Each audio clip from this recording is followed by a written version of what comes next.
Ever notice that when you wake up in the morning, your jaw hurts?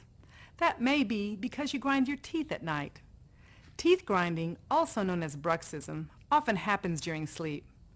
Bruxism may be related to stress and anxiety, sleep disorders, an abnormal bite, or temporomandibular joint disorders.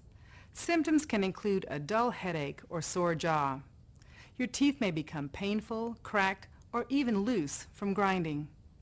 Your dentist can fit you with a mouth protector to help guard teeth during sleep. If grinding your teeth or clenching your jaw is caused from stress, find ways to reduce tension. Try practicing relaxation techniques, exercising, or yoga. If you have any questions regarding bruxism, ask your dentist. For the ADA Dental Minute, I'm Dr. Maria Lopez Howell.